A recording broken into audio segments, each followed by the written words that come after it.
ഗിരീഷ് സാറാണ്. വളരെ വളരെ വളരെ സന്തോഷം. കാരണം നമ്മൾ കഴിഞ്ഞ ദിവസം കുറേ വീഡിയോസ്, കഴിഞ്ഞ ദിവസം 2 വീഡിയോസ് ഫോക്കസ്ഡ് ഏരിയയെ ബേസ് ചെയ്തുകൊണ്ട് നമ്മൾ 2 വീഡിയോസ് ചെയ്തു. 2 വീഡിയോസിന് വേണ്ടി ഒരുപാട് പേര് വാട്സപ്പിനകത്ത് യൂട്യൂബിനകത്തും ഒക്കെ കമന്റ് ചെയ്തു. ഒരുപാട് താങ്ക്സ്. കാരണം നിങ്ങൾക്ക് വേണ്ടിയാണ് ഈ വീഡിയോ ഞാൻ ചെയ്യുന്നത്. +1 +2 ഒക്കെ നല്ല ധൃതി നിൽക്കുമ്പോഴാണ് 10ാം ക്ലാസ്സുകാർക്ക് ഉറപ്പായിട്ടും ഏറ്റവും സിമ്പിൾ ആയിട്ടുള്ള രീതിയിൽ എന്നാൽ ഏറ്റവും മാർക്ക് കിട്ടുന്ന രീതിയിൽ ആണ് ഈ വീഡിയോ ചെയ്യുന്നത്. ഉറപ്പായിട്ടും നിങ്ങളുടെ ഒരുപാട് കമന്റ്സ്, വാല്യുബിൾ ആയിട്ടുള്ള ഒരുപാട് കമന്റ്സ്, വലിയ കമന്റ്സിന് എല്ലാം ആദ്യമേ നന്ദി പറയുന്നു. അതോടൊപ്പം ഒരുപാട് പേര് ഞങ്ങളുടെ സ്കൂളിലുള്ള കുട്ടികൾക്ക് ഞങ്ങൾ ഷെയർ ചെയ്യാൻ കൊടുത്തു. ഉറപ്പായിട്ടും നിങ്ങൾക്ക് ഇത് 100% പ്രയോജനമായിരിക്കും. നിങ്ങൾ നിങ്ങളുടെ കുട്ടികൾക്ക് ഉറപ്പായിട്ടും ഫ്രണ്ട്സിനും ഒക്കെ നിങ്ങൾക്ക് ഷെയർ ചെയ്യാം. 100% ഇത് ഗിരീഷ് സാറാണ് പറയുന്നത്.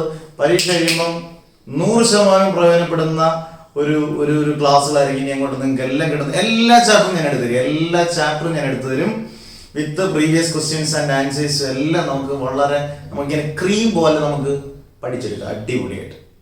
അങ്ങനെയല്ല നമ്മൾ പഠിക്കണം, അങ്ങനെ പഠിക്കണം. നമുക്ക് സ്ട്രെയിൻ ഇല്ലാതെ എന്നാൽ ഏത് കുട്ടികൾക്കും മനസ്സിലാവുന്ന രീതിയിൽ നമുക്ക് പഠിക്കണം. അന്നേരം കഴിഞ്ഞ ദിവസം കുറച്ച് കമന്റ്സ് അതോടെ പറയാൻ കുറച്ച് കമന്റ്സോട് വന്നു. കാരണം മലയാളം മീഡിയത്തിലുള്ള കുട്ടികൾക്ക് കാരണം 2 എഴുതാനുള്ള സമയത്തിന്റെ കുറവുകൊണ്ടാണ്. എന്നാലും ഞാൻ മാക്സിമം ശ്രമിക്കും. മലയാളം മീഡിയത്തിലൂടെ ക്ലാസ് എടുത്ത് തരാൻ ഞാൻ മാക്സിമം ശ്രമിക്കും. ഇനിയുള്ള വീഡിയോസിൽ എന്തെങ്കിലും ഞാൻ ഉൾപ്പെടുത്തി ഉറപ്പായിട്ട് ചെയ്യും. കാരണം മലയാളം മീഡിയം, ഇംഗ്ലീഷ് മീഡിയം ഒന്നുമില്ല, സമയക്കുറവ് കൊണ്ട് മാത്രമാണ് കേട്ടോ. അതിന് എന്തെങ്കിലും ഉണ്ടെങ്കിൽ ക്ഷമിച്ചേക്കുക. അന്നേരം നിങ്ങൾക്ക് മനസ്സിലാകും, മലയാളം മീഡിയത്തിലും ഇംഗ്ലീഷ് മീഡിയത്തിലും മനസ്സിലാകുന്ന രീതിയിലായിരിക്കും ഞാൻ എക്സ്പ്ലെയിൻ ചെയ്യുന്നത്. അന്നേരം ഇതെല്ലാം ഓർക്കുക. സബ്സ്ക്രൈബ് ചെയ്യാനും ഷെയർ ചെയ്യാനും മറക്കരുത്. അത് നിങ്ങൾ ഒരിക്കലും മറക്കരുത്. അന്നേരം എന്റെ വീഡിയോസ് കണ്ടിന്യൂസ് ആയിട്ട് വന്നുകൊണ്ടിരിക്കും. എല്ലാ ചാപ്റ്ററും നമ്മൾ ഫിനിഷ് ചെയ്ത് വീണ്ടും നമ്മൾ റിവൈസ് ചെയ്യുന്ന ഘട്ടത്തിലോട്ട് വരുമ്പോൾ നിങ്ങളെല്ലാം പഠിച്ചു കഴിഞ്ഞിരിക്കും. അടിപൊളിയാണ് കേട്ടോ. എല്ലാ കുട്ടികളും, കേരളത്തിലെ എല്ലാ 10ാം ക്ലാസ് എഴുതുന്ന എല്ലാ കുട്ടികളും ഫിസിക്സിന് ഫുൾ മാർക്ക് കിട്ടണേ, എല്ലാ വിഷയവും കിട്ടട്ടെ, ഫിസിക്സിന് ഫുൾ മാർക്ക് കിട്ടണേ എന്ന് നമ്മൾ പ്രാർത്ഥിക്കുന്നു. എല്ലാ ദിവസവും പ്രാർത്ഥിച്ചുകൊണ്ടാണ് ക്ലാസ് എടുക്കുന്നത്. അല്ല, നിങ്ങൾ വീണ്ടും കുട്ടികളിലേക്ക് ഷെയർ ചെയ്ത് സബ്സ്ക്രൈബ് ചെയ്യുക, മറക്ക ചെയ്യരുത്. ഇത് കാണുന്ന നിങ്ങളുടെ വീട്ടിലെ അച്ഛനും അമ്മയും കൊണ്ടും ഒക്കെ സബ്സ്ക്രൈബ് ചെയ്യും, ഒരു കുഴപ്പമില്ല. അല്ല, നമുക്ക് ക്ലാസ്സിലേക്ക് കയറാം. ഇന്ന് ഒരു പ്രത്യേകതയുണ്ട്. നമ്മൾ ആദ്യ ചാപ്റ്ററിനകത്ത് കുറേ കാര്യങ്ങൾ പഠിച്ചിട്ട് ഇതിനകത്തെ previous year questions and answers 2020 മാർച്ചിൽ വരെ അതുവരെ നമുക്കൊന്ന് ചെയ്ത് നോക്കാം. എപ്പടി ഇருக்கு? Super okay. എന്നിട്ട് നമുക്ക് ഉറങ്ങരുത്, നമുക്ക് ക്ലാസ്സിലേക്ക് കയറാം. ഓക്കെ വാ. അല്ല, നമുക്ക് previous year questions and answers. ഈ ചാപ്റ്ററിന്റെ പ്രത്യേകത, കഴിഞ്ഞ വർഷം സിലബസ് മാറിയപ്പോൾ പുത്തനായിട്ട് വന്നൊരു ചാപ്റ്റർ മാത്രമല്ല എഫക്ട്സ് ഓഫ് ഇലക്ട്രിക്കലിന്റെ. നേരത്തെ ഈ ചാപ്റ്റർ ഉണ്ട്. കുറേയധികം ക്വസ്റ്റ്യൻസ് കുറച്ച് ക്വസ്റ്റ്യൻസ് നമുക്ക് എന്തായാലും ഉറപ്പായിട്ട് ചെയ്യാം. എന്നിട്ട് ഇതെല്ലാം ഇമ്പോർട്ടൻ്റ് ആയിട്ടുള്ള questions with answers. Simply okay. ആദ്യത്തെ ക്വസ്റ്റ്യൻ, ഇത് എനിക്ക് തോന്നുന്നു SSLCയുടെ മോഡൽ എക്സാമിന് ചോദിച്ചാണ് കഴിഞ്ഞ വർഷം. Which of the following is not represent the power of an electric circuit? ഈ തന്നിരിക്കുന്നതിൽ പവറിൻ്റെതല്ലാതുള്ള ഇക്വേഷൻ ഏതാണ്? വൈദ്യുത പവറിൻ്റെതല്ലാതുള്ള സമവാക്യം അല്ലെങ്കിൽ ഇക്വേഷൻ ഏതാണെന്നാണ് പറഞ്ഞിരിക്കുന്നത്. Which of the following is not represent the power of an electric circuit? ആദ്യത്തെ ക്വസ്റ്റ്യൻ P = I². നമ്മൾ പവറിന്റെ ഇക്വേഷൻ കഴിഞ്ഞ ദിവസം ഞാൻ എളുപ്പമാർഗത്തിൽ പറഞ്ഞു തന്നിട്ടുണ്ട്. P = I²R ഉള്ളതാണ് അല്ലേ? P = VI ഉള്ളതാണ്. P = IR². ഇവിടാണ് നമ്മളിങ്ങനെ ഈ 1 മാർക്ക് ക്വസ്റ്റ്യൻ എപ്പോഴും നമുക്ക് കോംപ്ലിക്കേഷൻ അല്ലേ? നിങ്ങൾ ക്ലാസ് ചെയ്തുകൊണ്ടിരിക്കുമ്പോൾ നിങ്ങളും പറയും ശരിയാ സാറേ, 1 മാർക്ക് ക്വസ്റ്റ്യൻ ഇച്ചിരി തെറ്റിയാൽ പോയി, ആ 1 മാർക്ക് അതേപടി പോകും. അന്നേരം ഇത് കൺഫ്യൂസിങ് അല്ലേ? I²R ഉണ്ട്, IR² ഉണ്ട്. അതായത് ഇക്വേഷൻ നമ്മൾ നന്നായിട്ട് പഠിക്കണം. ഇതാണ് യഥാർത്ഥത്തിൽ നമ്മുടെ നായകൻ. നോട്ട് റെപ്രസെന്റ്, ഇതാണ് മറ്റൊരു ശ്രദ്ധിക്കേണ്ടത്. ഇലക്ട്രിക് പവറിൻ്റെതല്ലാന്നുള്ള ഇക്വേഷൻ വരുന്നത് P = IR². P = V²/R നമുക്കുള്ള ഈ 3 ഇക്വേഷൻ നമുക്ക് പഠിക്കേണ്ടത്. ഇല്ലാത്ത ഇലക്ട്രിക് ഇക്വേഷൻ P = IR². നമ്മൾ ആൻസർ ഇങ്ങനെ എഴുതണം. Answer P = IR². സിമ്പിൾ. അടുത്തത്, which of the following should be connected in parallel to a device in a circuit? യഥാർത്ഥത്തിൽ അത് ചോയ്സ് ഉണ്ട്, ഞാൻ ചോയ്സ് ഇടാതിരുന്ന. ഏതാണ് ഒരു ഇലക്ട്രിക് സർക്യൂട്ടിൽ പാരലായിട്ട് കണക്ട് ചെയ്യുന്ന ഡിവൈസ് ഏതാണ്? ഉറപ്പായിട്ട് നിങ്ങൾ ചോയ്സ് ഇല്ലെങ്കിൽ അറിഞ്ഞിരിക്കണം. എപ്പോഴും പാരലായിട്ട് കണക്ട് ചെയ്യുന്നത് വോൾട്ട്മീറ്റർ ആണ്. എന്താണ് വോൾട്ട്മീറ്റർ? വോൾട്ട്മീറ്റർ എന്തിനു വേണ്ടിയാണ്? It is an instrument used to measure potential difference അല്ലെങ്കിൽ വോൾട്ടേജ്. വോൾട്ടേജോ പൊട്ടൻഷ്യൽ ഡിഫറൻസോ മെഷർ ചെയ്യാനുള്ള ഡിവൈസിനെ പറയുന്ന പേരാണ് വോൾട്ട്മീറ്റർ. സീരീസ് ആയിട്ട് കണക്ട് ചെയ്യുന്നു ചോദിച്ചാൽ സീരീസ്, നിങ്ങളുടെ ഉത്തരം പറഞ്ഞു കഴിഞ്ഞു എനിക്കറിയാം, അമ്മീറ്റർ. ഇല്ലെങ്കിൽ നിങ്ങൾ ഇതൊന്ന് നോട്ട് ചെയ്തേക്കും. എല്ലാ ഇലക്ട്രിക് സർക്യൂട്ടിലും സീരീസ് ആയിട്ട് കണക്ട് ചെയ്യുന്നത് അമ്മീറ്ററും പാരലൽ ആയിട്ട് കണക്ട് ചെയ്യുന്നത് വോൾട്ട്മീറ്ററും. നോ ഡൗട്ട്, ഒരു സംശയമില്ല ആർക്കും. അടുത്തതിലോട്ട്, ഇതും മറ്റൊരു ഡിസ്റ്റിങ് ക്വസ്റ്റ്യൻ ആണ്. ഹീറ്റ് ജൂളാണ്, ഹീറ്റിന്റെ ജൂളാണ്, പവറിന്റെ എന്താണെന്ന് ഒരു ഡാഷ് ഇട്ടത് നമ്മൾ പൂരിപ്പിക്കണം. ഹീറ്റിന്റെ സ്റ്റാൻഡേർഡ് യൂണിറ്റ് ആണ് ജൂൾ. അങ്ങനെയാണെങ്കിൽ പവറിന്റെ സ്റ്റാൻഡേർഡ് യൂണിറ്റ് വെറുതെ എഴുതാൻ പാടില്ല, വാട്ട്. സ്പെല്ലിംഗ് ഒന്നും തെറ്റിക്കരുത്. WATT, എന്ത് വേണമെങ്കിൽ വായിച്ചു. WATT എന്നൊന്ന് കറക്റ്റ് പ്രൊനൗൺസിയേഷൻ. പവറിന്റെ സ്റ്റാൻഡേർഡ് യൂണിറ്റ് വാട്ടാണ്, ഹീറ്റിന്റെ ജൂളാണ്. അന്നേരം അതും ഓക്കെ. അടുത്ത LED ലൈറ്റിംഗ് എഫക്റ്റ്. നമുക്കറിയാമല്ലോ LED എന്ന് പറയുന്നത് നമ്മൾ ലൈറ്റിന്റെ എഫക്റ്റ് കിട്ടാൻ വേണ്ടിയുള്ളതാണ്. അങ്ങനെയാണ് ഈ സേഫ്റ്റി ഫ്യൂസ് എന്തിനു വേണ്ടിയുള്ളതാണ്? അന്നേരം അത് ഹീറ്റിംഗ് എഫക്റ്റ് ആണ് അല്ലേ? നമ്മൾ ഈ ചാപ്റ്ററിൽ തന്നെ സേഫ്റ്റി ഫ്യൂസ് പഠിക്കുന്നത് തന്നെ പ്രൊട്ടക്ഷൻ വേണ്ടിയാണെങ്കിൽ അത് ഹീറ്റിംഗിന്റെ എഫക്റ്റ് ആണ്. അന്നേരം ഈ 4 1 മാർക്ക് ക്വസ്റ്റ്യൻ ഉറപ്പായില്ലേ? ഇനി ഇതിന് എന്തെങ്കിലും ചോദിച്ചാൽ തകർത്തുള്ളതല്ല, അടിപൊളിയായില്ലേ? ഇങ്ങനെ നമ്മൾ പഠിക്കണം. അന്നേരം ഓരോന്ന് പഠിക്കുമ്പോഴത് എങ്ങനെയൊക്കെയാണ് വരുന്നത് എന്ന് പഠിച്ചാൽ നമ്മൾ ഓക്കെയാണ്. അല്ല ആൻസർ മാത്രമായിട്ട് ഇങ്ങനെ എന്ന് പറഞ്ഞാൽ ഒരു സുഖമില്ല, പഠിക്കാൻ പാടില്ല. അന്നേരം 10ാം ക്ലാസ് തൊട്ടില്ല എപ്പോഴും പഠിക്കേണ്ടത് ബേസിക് കണ്ടന്റ് പഠിക്കണം. അവനെ പഠിച്ചു കഴിഞ്ഞാൽ നമുക്ക് ഇനി പിടിച്ചെടുക്കാം. ഇനിയും അടുത്ത ക്വസ്റ്റ്യനിലേക്ക് ഓക്കെ വാ. അടുത്തതും പ്രീവിയസ് ഇയർ ക്വസ്റ്റ്യൻ തന്നെയാണ്, പക്ഷെ നമ്മുടെ ഫോളോ അപ്പ് ആക്ടിവിറ്റീസിനകത്ത് നമ്മുടെ ടെക്സ്റ്റിനകത്ത് കിടക്കുന്ന ക്വസ്റ്റ്യനാണ്. ഇത് വളരെ ഇമ്പോർട്ടൻ്റ് ആണ്, കാരണം ഇതിനകത്ത് കുറച്ച് കാര്യങ്ങൾ അറിയണം. ക്വസ്റ്റ്യനിലേക്ക് പോവാം. 3 റെസിസ്റ്റേഴ്സ്, 3 റെസിസ്റ്റർ ആണ്. 2 ohm, 3 ohm and 6 ohm are given. What is the highest resistance that you can get using all of them? എന്ന് പറഞ്ഞതിന്റെ അർത്ഥം എന്താണ്? ഈ 3 റെസിസ്റ്റൻസ് ഉപയോഗിച്ചിട്ട് നമുക്ക് ഹയസ്റ്റ് റെസിസ്റ്റൻസ് കിട്ടുന്നത് എങ്ങനെയാണ്, എവിടാണ് എന്നൊക്കെ അറിയണം. അടുത്തത്, what is the least resistance? ഇവിടെ ഹയസ്റ്റ് റെസിസ്റ്റൻസ് കിട്ടണം. ലീസ്റ്റ് റെസിസ്റ്റൻസ് പറഞ്ഞാൽ ഏറ്റവും കുറവ് റെസിസ്റ്റൻസ് കിട്ടുന്നത് ഈ 3 റെസിസ്റ്റൻസ് ഉപയോഗിച്ചാൽ ഏറ്റവും കുറവ് റെസിസ്റ്റൻസ് പ്രതിരോധം കിട്ടുന്നത് എവിടെയാണ്? നല്ലൊരു ചോദ്യമാണ്, ഇത് നന്നായിട്ട് മനസ്സിലാക്കി പഠിക്കേണ്ട ഒരു ചോദ്യമാണ്. ആദ്യം ഞാൻ ഇങ്ങനെ എഴുതാണ്. R1 എന്ന് പറഞ്ഞ 3 റെസിസ്റ്റൻസ് ഇല്ലേ, ഞാൻ ഓരോരു പേര് കൊടുക്കുകയാണ്. R1 2 ohm, okay, R2 3 ohm, അതൊക്കെ നമുക്ക് പേര് കൊടുക്കാൻ ഒരു പാടില്ലല്ലോ. R3 6 ohm, 3 നമ്മൾ പേര് കൊടുത്തങ്ങ് സെറ്റാക്കി കേട്ടോ. ഇനി ആദ്യത്തെ ക്വസ്റ്റ്യനിലേക്ക് പോവാം. What is the highest resistance that can you get using all of them? എപ്പോഴും പറഞ്ഞിരിക്കുക, സീരീസ് ആയിട്ട് കണക്ട് ചെയ്യുമ്പോഴാണ് എപ്പോഴും ഹയസ്റ്റ് റെസിസ്റ്റൻസ് കിട്ടുന്നത്. അന്നേരം നിങ്ങളൊരു ടിപ്പ് പോലെ ഇങ്ങനെ എഴുതിയേക്കുക, ഹയസ്റ്റ് റെസിസ്റ്റൻസ് എങ്ങനെ കണക്ട് ചെയ്യുമ്പോൾ? സീരീസ് കണക്ട് ചെയ്യുമ്പോഴാണ്. അങ്ങനെയാണെങ്കിൽ ലീസ്റ്റ് ഓർ ലോവസ്റ്റ് കേട്ടോ, ലീസ്റ്റ് ആകാം ലോവസ്റ്റ് ആകാം. എങ്ങനെ കണക്ട് ചെയ്യുമ്പോഴാണ്? പാരലൽ. നമ്മൾ മൊത്തത്തിൽ ഇങ്ങനെ എടുക്കുക, ഇങ്ങനെ എടുക്കുക. ഇത് നിങ്ങളൊന്ന് ഇങ്ങനെ നല്ല വൃത്തിയായിട്ടൊക്കെ ഒന്ന് പഠിച്ചു. ഹയസ്റ്റ് റെസിസ്റ്റൻസ് കിട്ടുന്നത് എപ്പോഴും എങ്ങനെ കണക്ട് ചെയ്യുമ്പോഴാണ്? സീരീസിൽ കണക്ട് ചെയ്യുമ്പോഴാണ്. ലീസ്റ്റ് അല്ലെങ്കിൽ ലോവസ്റ്റ് എന്ന് ചോദിക്കാം. ലോവസ്റ്റ് റെസിസ്റ്റൻസ് കണക്ട് ചെയ്യുന്നത് എപ്പോഴും പാരലായിട്ടാണ് അല്ലേ? മലയാളത്തിൽ പറഞ്ഞാൽ ഏറ്റവും കൂടുതൽ പ്രതിരോധം കിട്ടുന്നത് ശ്രേണി രീതിയിൽ കണക്ട് ചെയ്യുമ്പോഴും ഏറ്റവും കുറവ് പ്രതിരോധം കിട്ടുന്നത് സമാന്തര രീതിയിൽ കണക്ട് ചെയ്യുമ്പോഴുമാണ്. ഓക്കെ, അന്നേരം നമുക്ക് സീരീസ് ഒന്ന് ചെയ്ത് നോക്കാം. സീരീസിന്റെ ഇക്വേഷൻ എന്താണ്? R is equal to R1 plus R2 plus R3. 3 എണ്ണം ഉള്ളതുകൊണ്ട് 3 എണ്ണം മതി. 2 എണ്ണം ഉണ്ടെങ്കിൽ 2. ഇപ്പൊ ഇതിനകത്ത് 3 എണ്ണം പറഞ്ഞേക്കുന്നതുകൊണ്ട് ഞാൻ ഇക്വേഷൻ മാറ്റി R is equal to R1 plus R2 plus R3. 4 എണ്ണം ഉണ്ടായിരുന്നു, ഞാൻ എങ്ങനെ എഴുതിയേനെ?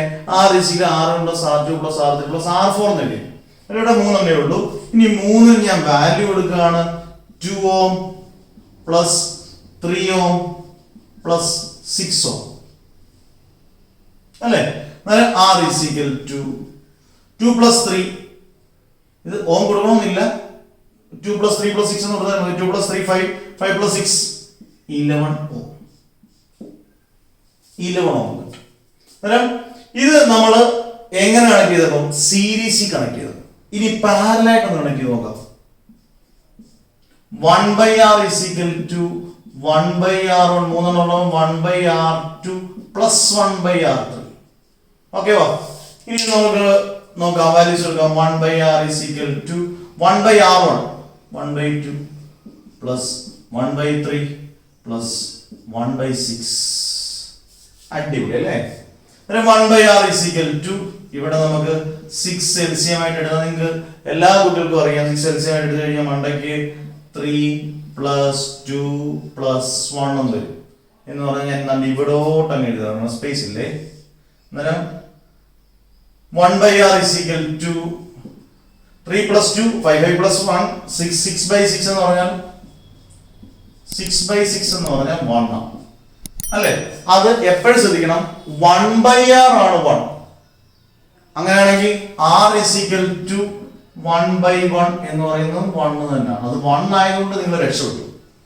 എന്നാൽ ഇത് പലർക്കും കൺഫ്യൂസിക്കാണ്, പലരും തെറ്റിക്കുന്ന ഒരു സാധനം അണ്ട് ഇവിടെ. ഇത് ഞാനൊന്ന് ശരിയാക്കി പറഞ്ഞു തരട്ടെ. ഇപ്പൊ നമുക്ക് കിട്ടുന്ന ഉത്തരം, ഫൈനൽ കിട്ടുന്ന ഉത്തരം 1/r 5/6 എന്നാണ് വിചാരിക്കുക. ഇതാണ് ഏറ്റവും ബെസ്റ്റ് ആയിട്ട് നമുക്ക് പെട്ടെന്ന് മനസ്സിലാക്കാം. 1/r 5/6 നമുക്ക് കണ്ടുപിടിക്കാൻ r ആണ് പറഞ്ഞിരിക്കുന്നത്. r ആണ് കണ്ടുപിടിക്കാൻ, 1/r അല്ല കണ്ടുപിടിക്കാൻ പറയുന്നത്.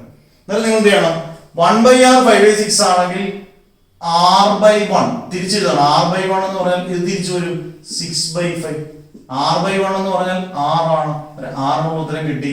എത്ര കിട്ടി? 6/5. ഇത് നേരെ തിരിച്ചു വരും, റെസിപ്രോക്കൽ ആണ്.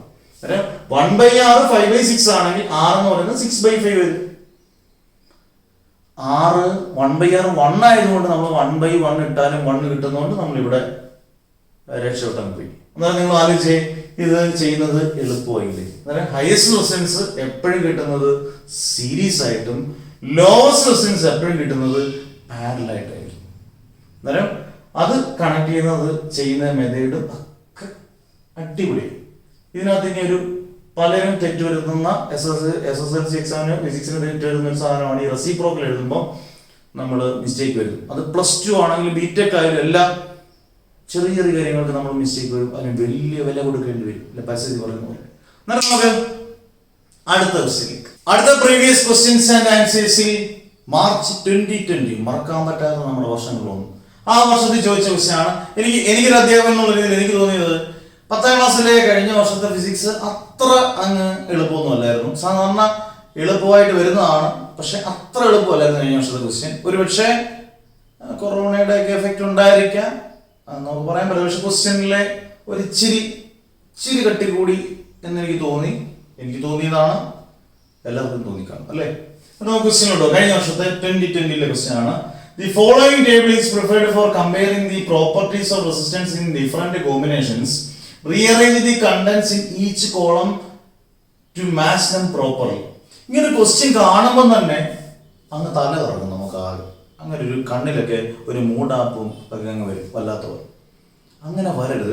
ഇത് എളുപ്പത്തിൽ നമുക്ക് ചെയ്യാം. ഇതൊരു കിട്ടിയാൽ മതി.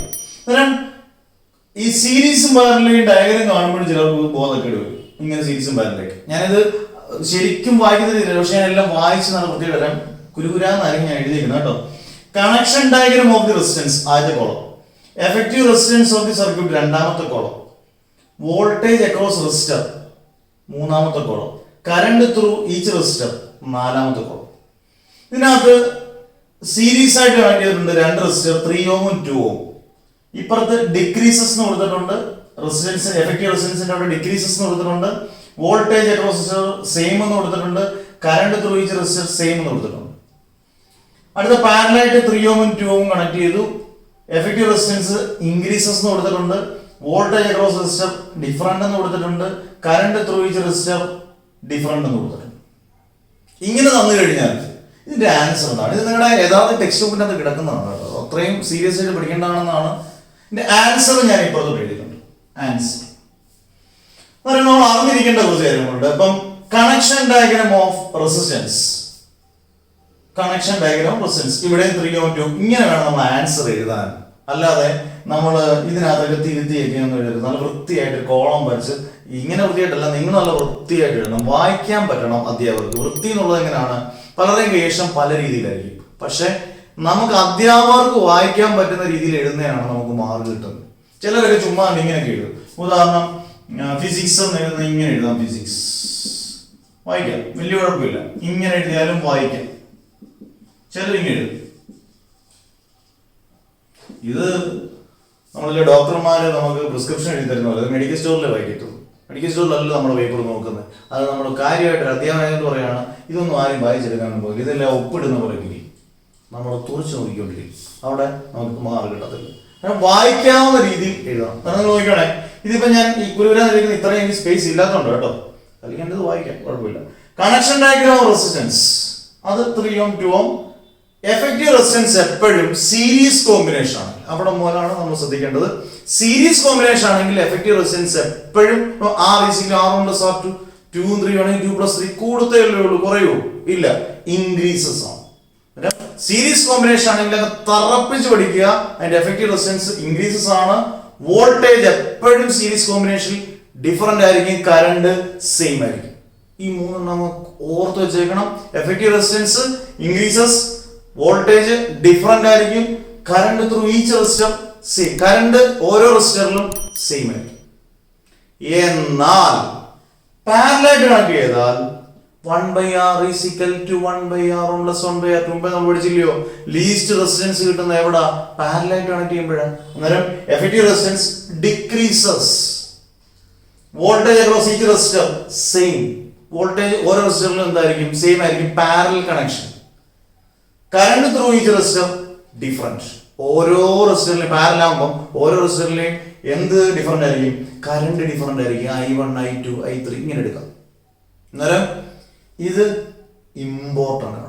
ഇത് നിങ്ങളൊരു ഫോട്ടോ ആയിട്ട് ഫ്രെയിം ചെയ്ത് നിങ്ങൾ പഠിച്ചോണം, മനസ്സിലാക്കി പോയാൽ ഇത് increase decrease, different same different, ഇങ്ങനെ പഠിച്ചാൽ മതി. Increase decrease, series increase decrease, voltage different same different, മനസ്സിലാക്കി പഠിച്ചാൽ കുറച്ചുകൂടെ നന്നായിരിക്കും. അന്നേരം ഇങ്ങനെ വേണം. ഇത് കഴിഞ്ഞ വട്ടത്തെ 2020 2 മാർക്ക് ക്വസ്റ്റ്യൻ, 40 മാർക്ക് 2 മാർക്ക് ചില്ലറ കാര്യമല്ല. ഈ വട്ടം ഈ ക്വസ്റ്റ്യൻ തന്നെ റിപ്പീറ്റ് ചോദിച്ചാലോ, അടിപൊളിയായിരിക്കും, പഠിച്ചോളൂ. ഇനി അടുത്ത ക്വസ്റ്റ്യൻ, അടുത്ത 2020 2020 മറ്റൊരു 4 മാർക്ക് ക്വസ്റ്റ്യൻ. ഇവിടെയൊക്കെ നമ്മുടെ ഒരു എപ്പോഴും ഞാൻ പറയുന്നുള്ളത്, നിങ്ങൾ ഇങ്ങനെ ക്വസ്റ്റ്യൻ കാണുമ്പോൾ പേടിക്കുകയൊന്നും ചെയ്യേണ്ട. കാരണം അറിയോ, ഞാൻ പഠിക്കുന്ന സമയത്താണെങ്കിൽ നമുക്ക് ഇങ്ങനെ വലിയ ഡയഗ്രാം ഒക്കെ തന്നിട്ട് ക്വസ്റ്റ്യൻ വരുമ്പോൾ ഇത് വേണ്ട, അടുത്തിലോട്ട് പോവാം എന്ന് നമ്മൾ വിചാരിക്കരുത്. ഇതൊക്കെ ആയിരിക്കും എളുപ്പം. കാരണം നമുക്കൊന്ന് പോയിട്ട് വരാം. Analyse circuit P and Q. 2 circuit analyse ചെയ്യുക, നന്നായിട്ട് അനലൈസ് ചെയ്യുക. അനലൈസ് എന്ന് പറഞ്ഞാൽ നന്നായിട്ട് ഒന്ന് ശരിക്കും ഒന്ന് നോക്കിയേക്കണം. R1 ഉണ്ട്, R2 ഉണ്ട്. R1-ന് 100 ഓം, R2-നും 100 ഓം ആണ്. ഇതൊക്കെ ശ്രദ്ധിച്ചോണം. 10 വോൾട്ട് ആണ് അവിടെ വോൾട്ടേജ്. സ്വിച്ച് ഉണ്ട്, P എന്ന് പറഞ്ഞിട്ടുണ്ട്. 2 സർക്യൂട്ടിൽ ഒരെണ്ണം P ആണ്, മറ്റൊരു സർക്യൂട്ട് Q ആണ്. ഇവിടെ R1 R2 100 ഓം 10 വോൾട്ട്. ഇത് സീരീസ് ഒരെണ്ണം പാരലലായിട്ട് കണക്ട് ചെയ്തിരിക്കുന്നു. ഇനി ആദ്യത്തെ question, which circuit the resistors get the same voltage? റെസിസ്റ്റേഴ്സിന് സെയിം വോൾട്ടേജ്, നിങ്ങൾ നോക്കിയേ, സെയിം വോൾട്ടേജ് 10 വോൾട്ട് 10 വോൾട്ട്. അന്നേരം സെയിം വോൾട്ടേജ് കിട്ടുന്നത് എവിടാണ്? ബോത്ത് സർക്യൂട്ടിലും എന്തായിരിക്കും? Resistors get the same voltage. അതൊരു 1 മാർക്ക് ക്വസ്റ്റ്യൻ ആണ്. അന്നേരം in which circuit the resistors get the same voltage? In both the circuits, 2 സർക്യൂട്ടിലും the resistors get the same voltage. അതിന് മാറ്റമൊന്നുമില്ല. ഓക്കെ, അടുത്ത question, calculate the voltage across the resistor R2 in the circuit. Circuit P, അതായത് ശ്രദ്ധിക്കത്തില്ല, P യുടെ സർക്യൂട്ടിന്റെ voltage കണ്ടുപിടിക്കണം. Voltage കണ്ടുപിടിക്കണം. P എന്ന് പറയുന്നത് ഇതല്ലേ, ഇവിടുത്തെ വോൾട്ടേജ് നമുക്ക് കണ്ടുപിടിക്കും. എന്നിട്ട് നോക്കിക്കോണേ, നമ്മൾ എഴുതിയിട്ടുണ്ട്. ആദ്യം നമുക്ക് തുടങ്ങുന്നത് ഐശ്വര്യമായിട്ട് തന്നെ R is equal to R1 + R2. R1 തന്നിട്ടുണ്ട്. ഇങ്ങനെ എടുത്തെഴുതുന്ന എപ്പോഴും നമുക്ക് മാർക്ക് കിട്ടുന്നല്ലോ ഓരോ ഡേറ്റ. R1 100 ഓം, നമുക്ക് എഴുതാൻ രസമാണ്. R2 100 ഓം. എഫക്റ്റീവ് റെസിസ്റ്റൻസ് R എന്ന് പറയുന്നത് 100 ohm + 100 ohm. R is equal to 200 ohm. Clear ആയി? നമുക്ക് വേണ്ടത് വോൾട്ടേജ് ആണ്. I is equal to V/R. അതിൽ നിന്ന് വിക്ക് പകരം നമുക്ക് വി തന്നിട്ടുണ്ട് 10 വോൾട്ട്. അതുകൂടെ നിങ്ങൾ വേണമെങ്കിൽ എഴുതിക്കോ. Sorry, V is equal to 10 volt. അത് എഴുതിക്കോ.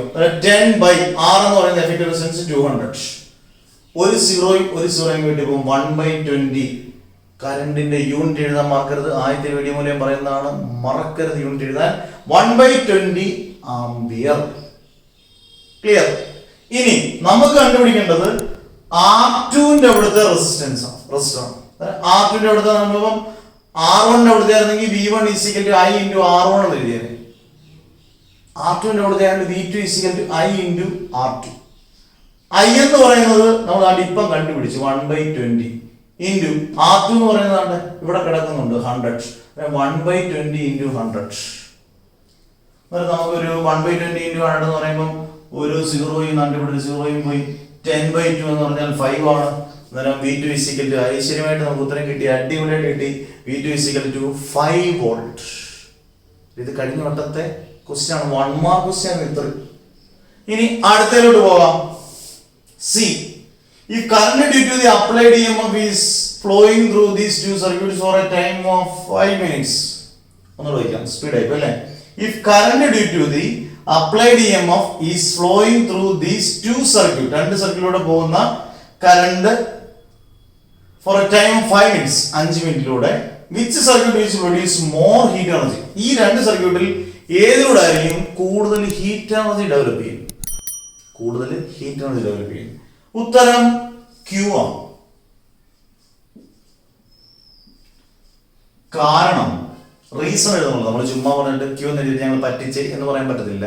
കൃത്യമായ റീസൺ എഴുതണം. കാരണം പാരലൽ സ്വാഭാവികമായിട്ടും കറണ്ട് വളരെ കൂടുതലായിരിക്കും. കറണ്ട് കൂടിയാൽ സ്വാഭാവികമായിട്ടും ഹീറ്റ് കൂടും. അത് നമുക്ക് ചുമ്മാ പറയാൻ പറ്റത്തില്ല.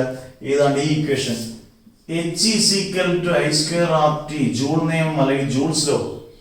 H എല്ലാത്തിനും ഡയറക്ട്ലി പ്രൊപ്പോർഷൻ ആണെങ്കിൽ ഇങ്ങനെ എഴുതാം നമുക്ക്, H is directly proportional to I². ഇതാണ് അതിന്റെ കാര്യം. അന്നേരം പാരലാണ്, കറണ്ട് അവിടെ വളരെ കൂടുതലാണ്. കറണ്ട് കൂടിയാൽ സ്വാഭാവികമായിട്ടും ഹീറ്റ് കൂടും. അന്നേരം ഹീറ്റ് കൂടുന്നത് എവിടാണ്? Qയിലാണ്. ഇത് കഴിഞ്ഞ വർഷത്തെ 2 മാർക്കിന്റെ ക്വസ്റ്റ്യൻ, മൊത്തത്തിൽ 4 മാർക്ക്. ഇങ്ങനെയുള്ള ക്വസ്റ്റ്യൻസ് ഒക്കെ നമുക്ക് ചെയ്യാൻ പറ്റണം. ഇത് പഠിച്ചു കഴിഞ്ഞാൽ കഴിഞ്ഞ വട്ടത്തെ ഒരു ക്വസ്റ്റ്യൻ ചെയ്യും.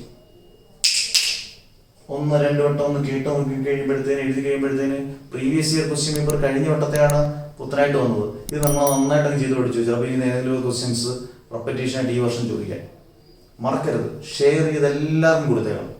ഒരു ക്വസ്റ്റ്യൻ നമുക്ക് ചെയ്യാം. ഓക്കെ വാ. അടുത്തത് ഈ ചാപ്റ്ററിനകത്ത് അവശേഷിക്കുന്ന March 2020 question. Specification of 2 electrical heaters are given below. 2 heater എയും ബിയും, അതിന്റെ സ്പെസിഫിക്കേഷൻ ഏതാണെന്ന് നോക്കി. റെസിസ്റ്റൻസ് ഹീറ്റർ എയുടെ 690 ഓം, 690 ഓം. റെസിസ്റ്റൻസ് ബിയുടെ 460 ഓം. വർക്കിംഗ് വോൾട്ടേജ് 230 വോൾട്ട് ആണ്. വർക്കിംഗ് വോൾട്ടേജ് എയ്ക്കും ബിക്കും 230 വോൾട്ടേജ് ആണ്. സെയിം വോൾട്ടേജ് ആണ്, സെയിം പിച്ച്. അന്നേരം ആദ്യത്തെ question, which heater require A fuse of higher amperage? ഏറ്റവും കൂടുതൽ ആംബിയറേജ് ഉള്ളത് ഏത് ഹീറ്ററാണ്? കണ്ണും കൂട്ടി ഉത്തരം പറയാം. ഇങ്ങനെ പറയാം, ഹീറ്റർ ബി ആണ്. ആദ്യത്തെ ഉത്തരം ഹീറ്റർ ബി ആണ്. എന്നിട്ട് നിങ്ങൾ റീസൺ കൂടെ ഇടാം. കാരണം നമ്മൾ പഠിച്ചിട്ടില്ലയോ, അക്കോർഡിംഗ് ടു ഓംസ് വലിയ പുള്ളി കേട്ടോ, ജോർജ് സൈമൺ ഓം എന്ന് പറഞ്ഞ സയന്റിസ്റ്റ് കണ്ടുപിടിച്ച ലോ ആണ് ഓംസ് ലോ. R = V/I. അവിടെ റെസിസ്റ്റൻസ് കുറവാണെങ്കിൽ, ഇവിടെ റെസിസ്റ്റൻസ് കുറവാണ്, അന്നേരം കറണ്ട് കൂടുതലായിരിക്കും സ്വാഭാവികമായിട്ട്. അന്നേരം റെസിസ്റ്റൻസ് ഇവിടെ കുറവാണ്, കറണ്ട് കൂടുതലാണ് ബിക്ക്. എക്ക് ആണെങ്കിൽ റെസിസ്റ്റൻസ് കൂടുതൽ, കറണ്ട് കുറവ്. കറണ്ട് ഇവിടെ നമുക്ക് റെസിസ്റ്റൻസ് കുറവാണ്, കറണ്ട് കൂടുതലാണ്. കറണ്ട് കൂടുതലാകുമ്പോൾ ഹയർ ആംബിയറേജ് ആവും. അന്നേരം ഹീറ്റർ ബി തന്നെയാണ്. അന്നേരം ഓർത്തോളുക, എന്താണ് റീസൺ? അവിടെ റെസിസ്റ്റൻസ് കുറവാണ്, ബിയിൽ 460 ഓമേ ഉള്ളൂ. അവിടെ എന്ത് കൂടുതലായിരിക്കും? റെസിസ്റ്റൻസ്. കറണ്ട് കുറവാണ്, റെസിസ്റ്റൻസ് കുറവാണ്, കറണ്ട് കൂടുതലാണ്. റെസിസ്റ്റൻസ് കുറവാണ്, കറണ്ട്, കാരണം ഇൻവേഴ്സ്ലി പ്രൊപ്പോർഷൻ. ഇങ്ങനെ ഓർത്തിട്ടാണ്, പിന്നെ കൺഫ്യൂഷൻ ആണ്. റെസിസ്റ്റൻസ് കുറവാണ്, കറണ്ട് കൂടുതലാണ്. ഇനി തിരിച്ച് അടുത്ത ക്വസ്റ്റ്യൻ കൊണ്ട് പോയി, which of the following heater generate more heat? മുമ്പേ പറഞ്ഞ പോലെ തന്നെ കറണ്ട് ഏതിനാണ് കൂടുതൽ? റെസിസ്റ്റൻസ് ഇതിന് കുറവാണ്, കറണ്ട് ഇതിന് തന്നെയല്ലയോ കൂടുതൽ. അന്നേരം ബിയുടെ ഉത്തരവും ഹീറ്റർ ബി രണ്ടും. നമ്മൾ ചിലപ്പോൾ വിചാരിക്കും ഒരെണ്ണം എ എടുത്തിട്ട് രണ്ടാം ബി എടുത്താൽ, അങ്ങനെ വിചാരിക്കരുത്. ഇവിടെ റെസിസ്റ്റൻസ് കുറവാണ്, കറണ്ട് കൂടുതലാണ്. കറണ്ട് കുറവാണെങ്കിൽ മുമ്പേ പറഞ്ഞ പോലെ H is proportional to I square. Current കൂടിയാൽ അവിടെ എന്താണ്, ഏതിനാണ് കൂടുതൽ ഹീറ്റ് ജനറേറ്റ് ചെയ്യുന്നതാണ്? കറണ്ട് കൂടിയാൽ ഹീറ്റ് ജനറേറ്റ് കൂടും. സ്വാഭാവികമായിട്ടും ഹീറ്റർ ബി ആണ്. രണ്ടിന്റെയും ഉത്തരം ഹീറ്റർ ബി ആണ്. റെസിസ്റ്റൻസ് ഇതിന്റെ എല്ലാം കോമൺ ആയിട്ട് ശരിക്കും ശ്രദ്ധിച്ച്, റെസിസ്റ്റൻസ് കുറഞ്ഞാൽ കറണ്ട് കൂടും, കറണ്ട് കൂടിയാൽ ഹീറ്റ് കൂടും. അടിപൊളി. കറണ്ട് കുറഞ്ഞാൽ ഹീറ്റ് കുറയും. ഇതിങ്ങനെ പഠിച്ചിരിക്കുക. ഇത് നമ്മൾ കുറെ ക്വസ്റ്റ്യൻസ് നമ്മൾ ഇന്ന് ചെയ്തു. 2020 എല്ലാ ക്വസ്റ്റ്യനും ചെയ്തു. 2020 എല്ലാ ക്വസ്റ്റ്യനും നമ്മൾ ചെയ്ത് കഴിഞ്ഞു. ഇനി ഞാൻ അടുത്ത ചാപ്റ്ററിലോട്ടാണ് പോകുന്നത്. രണ്ടാമത്തെ യൂണിറ്റിലോട്ട് ഞാൻ പോകും. പക്ഷേ വീണ്ടും ഞാൻ റിവിഷൻ സമയത്ത് ഇതിന്റെ വീണ്ടും ക്വസ്റ്റ്യൻസ് നമുക്ക് ചെയ്യും. മാക്സിമം ഫുൾ മാർക്ക്, A+ അല്ല 40 മാർക്ക് നമുക്ക് മണി പോലെ കിട്ടണം. ഓക്കെ വാ, അടുത്ത ദിവസം കാണാം. Until then, bye bye, see you. Okay വാ.